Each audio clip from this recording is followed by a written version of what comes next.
I say all these things fully understanding how hard it is, that your only job is not to be a parent, it's to be a person. Welcome back to part two of our interview with licensed mental health therapist Lauren Mazzarese. In part one, we discussed the biology of brain development and how that relates to why children are more susceptible to influencer marketing.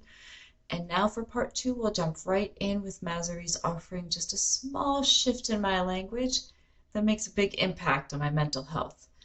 Welcome back to Outthink Influencers, today on Outthink Media. Welcome back, Lauren. Can Um, we take one step back? sure. Because what you were saying about not taking feelings away from them, Yeah.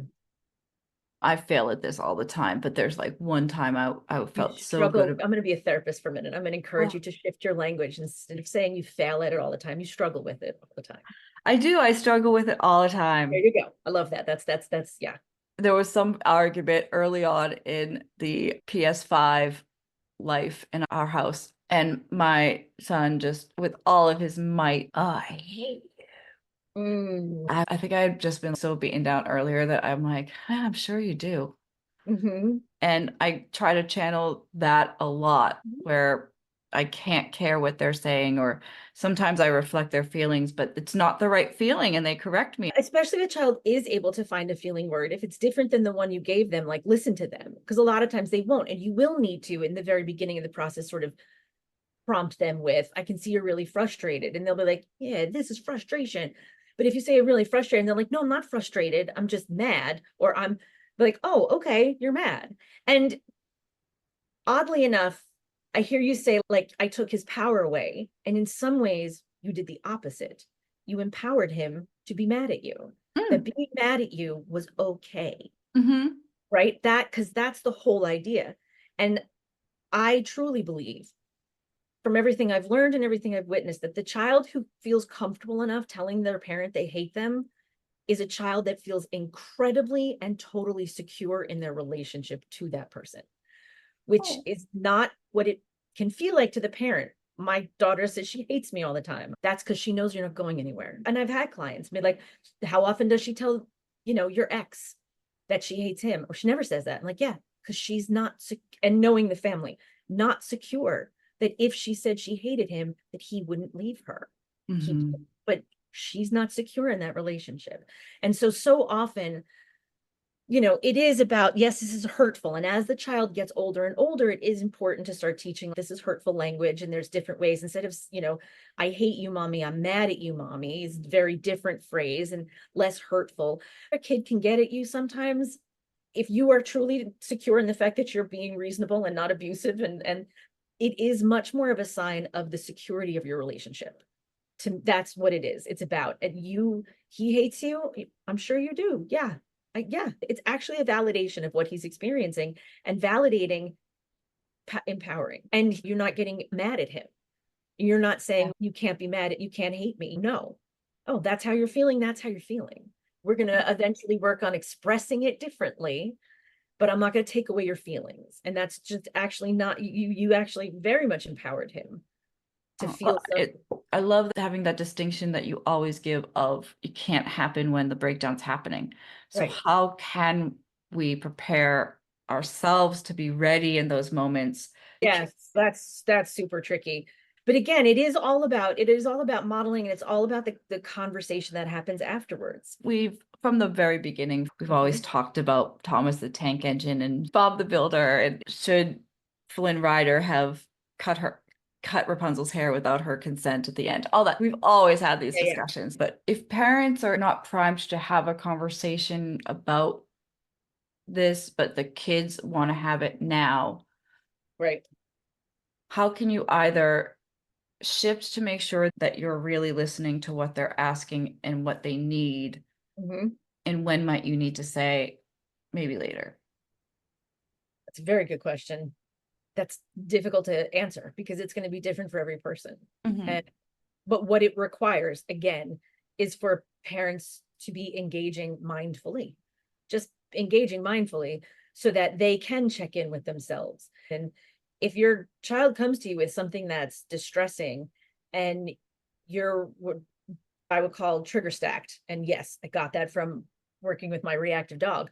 but it's very applicable to people. And Mhm. it's, well, my workday was really hectic. I didn't get done what I need to get done, and my boss yelled at me. And now I've come home and my kid's asking me, this is going to be the time when you're like, okay, I hear that you have this question. It's really important to me that I talk to you about it.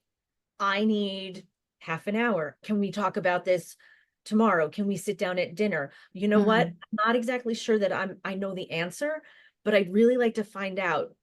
Can I have a little time to figure it out? Depending upon how old the child, you'll be like, can you give me 5 minutes to look it up? Can you give me half an hour? Can we talk about it this weekend? Can we make time this weekend on Saturday at 1 o'clock? Be specific. Mhm. And we can sit down, and I think I can have a better conversation with you then. And that will only work because you've been consistent so far, right? Because you said, when the ducks quack, every time the ducks quack. Editor Cindy here to tell you that Lauren is now referring to a section in part one when we detailed how if you tell a child that you'll stop work at a certain time to talk to them, then you have to be reliable and honor that promise. She related it to an alarm that her sister used with her nephews that made a duck quack alarm sound. So when the duck quacks, you keep your promise. Now back to the interview. You listen, you go back to them, you go to them, you are reliable. This is how we do it. So that when the big moments come, you've built a reputation as being a safe, reliable, affirming, encouraging, and open parent. And you do that in little ways, right? By giving them as much autonomy as possible and agency as possible whenever you can. We don't have to pick exactly what they wear. Even 3-year-olds can pick out their outfits. And unless they're going to school, half naked or in a skeleton costume, whatever they want to wear, if it's clothing, let them pick it out. Like, whenever we can give them agency, then when we can't or won't, it may not feel as distressing. And again, if you're having these conversations, just start having them now. Like, there's a great quote from my favorite meditation app, Headspace, said the best time to start meditation is now. Mhm. So if you've never done this before, don't start with the big stuff, but just start with setting a little timer and then being reliable. Start with your own experience. Start with, like, if you have a child that constantly wants stuff when you go out and you constantly have to tell them no, start sharing. Oh man, I'd really love to buy this for myself, but I can't. That's disappointing. Isn't that disappointing? Oh, I get disappointed when I can't buy things too. And you're just planting seeds. You're not growing a whole garden right now. You're just planting the seeds that eventually will become a full garden. And just being reliable and being, like I said, being affirming. You mentioned gentle parenting. There's engaging in positive reinforcement only is not necessarily practical. If your child's running around the house with a knife, you need to say, no, put the knife down. At the same time, I don't think it's necessarily don't engage when something negative is Mhm. happening. It's make sure you're also engaging when positive things are happening. Like you said, when, saying to the infant in front of the older child, Yeah. okay, so and so, you have to wait for 2 minutes because your brother needs me and I need to do that first. That has nothing to do with the infant. You're priming the other child. You're just creating neural pathways. The prefrontal cortex is the language center. So if you're using language, you're automatically triggering that part of the brain to start firing. And as it fires, it builds pathways. And as it builds pathways, that's how it develops. And so anytime they make connections, good or bad, they're building a pathway. The bad, negative pathways are going to get built. I'm Mhm. sorry. I hate to break it to everybody, but people are going to experience trauma. And especially because trauma is not the event, it is the experience of the event. It's the Mhm. perception of the event. So it doesn't have to be what we would define as your typical clinical trauma experiences. It's going to happen. And so those pathways get built. If you're building 4 really strong, positive, healthy neural pathways and 1 really negative one, and it's just about your own modeling. And listen, again, I'm a therapist. I sit with my clients all day long, giving them coping skills, and I will be very vulnerable and honest with you all right now. The ways that I struggle to engage in using those same coping skills for myself, my own therapist called me out the other day on Yep. it, and we laughed because it's true. I love when my clients come with stuff written down. I wrote it down. I wrote down what I wanted to draw. It is so exciting. Do I ever do that in my own? No, I don't. And so I say all these things fully understanding how hard it is, that your only job is not to be a parent, it's to be a person. And that means that comes with all sorts of stuff.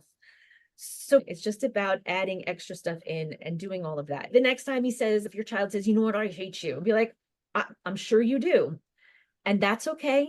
And you can be mad and I will love you anyway. And it's always the and, never the but, right? I'm mad at you, but I love you, or I love you, but I'm mad at you. Only one of those can be true in that sentence. But I love you and I'm mad at you. Both of those are true. So that's what I would say. It really is just about the safest space you can create. And it's not about eliminating all bad stuff. It's about making sure you're incorporating positive, healthy stuff. I think that it's really just about as gentle as you want to be with your kids, you want to be that gentle with yourself. If you want to be gentle with your child, you want to be gentle with yourself when you snap at that child for having a tantrum and then be like, oh, why did I do that? I spend a lot of time saying, do this, this is how to make it better. This is how to make it better. Well, I know how hard it is and how we make mistakes. And I want to encourage everybody for all the empathy you want to build for your kids' experiences, building empathy for your own experiences, and that mistakes are going to happen. It's not about the mistake. It's about how you handle it afterwards, move on from it, and, give yourself a break. Parenting is hard. I need to take a moment and make sure that you all heard Lauren there. We must be kind to ourselves if we're ever to be kind enough to our children. You can't worry about every decision you make or which turn of phrase might have scarred them.